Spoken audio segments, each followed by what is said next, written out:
मैं हूँ फातिमा और आप देख रहे हैं न्यूज़ NSO इंडिया। देश भर में धर्म पर राजनीति हो रही है। बेरोजगारी, महंगाई और भुखमरी पर बोलने वाला कोई नहीं। अगर बात होगी तो हिंदू मुस्लिम को बांटने की, कभी हिजाब पर तो कभी नमाज पर और कभी मुसलमानों को सोशल बायकॉट करने की, और अब अजान पर राजनीति हो रही है। पण या मशिदींवरती लागलेले भोंगे हे खाली उतरवावेच लागतील। या सरकारला हा निर्णय घ्यावाच लागेल, नाही तर आजच सांगतोय, आत्ता सांगतोय, ज्या मशिदीच्या बाहेर हे भोंगे लागतील त्याच्या दुप्पट समोर स्पीकर लावायचे आणि हनुमान चालीसा लावायचा। आप जो है, आपको मस्जिदों के लाउड स्पीकर से कोई लेना देना नहीं। आप सिर्फ राजनीति करके हिंदू मुस्लिम को बांटना चाहते हैं। आपको लगा कि जिस तरह से बीजेपी सिर्फ नफरत की राजनीति कर रही है, शायद उसी पर आप सवार हो जाएंगे तो आपकी भी राजनीति कहीं बढ़ जाएगी। जनता बहुत होशियार है, बेवकूफ़ नहीं। जनता जानती कि आप लोग सब बेवकूफ़ बना रहे हो। सिर्फ और सिर्फ जब इलेक्शन आता है तो आपको ऐसे मुद्दे याद आते हैं। हनुमान चालीसा का लाउड स्पीकर बजाना है, बजाएं वो, लेकिन मंदिर में बजाएं, सड़क पर न बजाएं, परमिशन लेके बजाएं।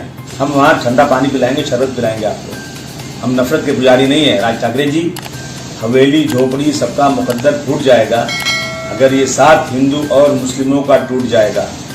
दुआ कीजिए कि हमें प्यार के रिश्ते रहें कायम। रिश्ते टूट जाएंगे तो भारत टूट जाएगा। इस देश का संविधान है कि हर धर्म के लोग अपने अपने मजहब पर चल सकते हैं। मुंबई के शांत वातावरण को धर्म के ध्रुवीकरण की गंदी राजनीति से खराब करने की कोशिश की जा रही है। देश के मुसलमानों को और खास करके मुंबई के मुसलमानों को माह रमजान में सब्र का पैगाम दिया श्री हाजी बब्बू खान ने। कि सर, ये जिस तरह से माहौल गंदा किया जा रहा है, लोगों में एक दहशत पैदा की जा रही है, इस पर क्या कहना चाहेंगे? सबसे पहले तो मैं पूरे आलम इस्लाम और ख़ास करके मुंबई शहर के जितने भी हमारे मुसलमान भाई हैं उन सबको रमज़ान की मेरी तरफ से मुबारकबाद। तो अल्लाह की तरफ से बहुत सारी ऐसी इम्तहान मुसलमानों पे आते रहते हैं, तो इसमें ज़्यादा परेशान होने की किसी को ज़रूरत नहीं है, क्योंकि रमज़ान के महीने में अपनी इबादत में लगे रहें।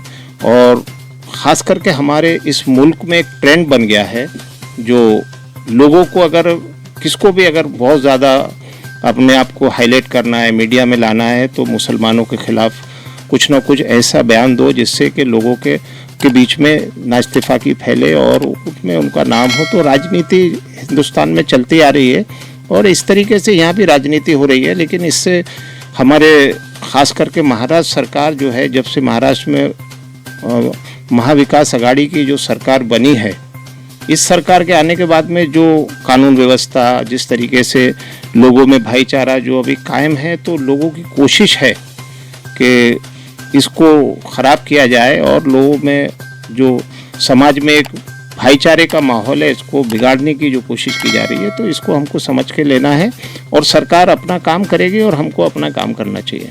देखो, बीजेपी का कोई महाराष्ट्र नहीं, पूरे हिंदुस्तान में उनका एक ही नज़रिया है कि किसी तरीके से लोगों को लड़ा के पॉलिटिक्स की जाए। लेकिन क्या है, अभी उनको देख के किस तरीके से क्या हो रहा है, ये मैं तो सब लोगों को एक ही चीज़ बोलना चाहूँगा कि अपने आप को रमज़ान के महीने में बिल्कुल भी डिस्टर्ब ना करें और जितना अच्छा हो सके इस महीने को अच्छे से गुजारें। और आने वाले दिनों में ईद है और ईद को हमको राज़ी खुशी सब लोगों के साथ, भाईचारे के साथ ईद की तैयारी करना चाहिए। और ये खुशियों का महीना और इबादतों का महीना है। अल्लाह से दुआ करें कि ये जो टाइम आता है कभी भी इस तरीके का, अल्लाह ताला इस टाइम को निकाल देगा।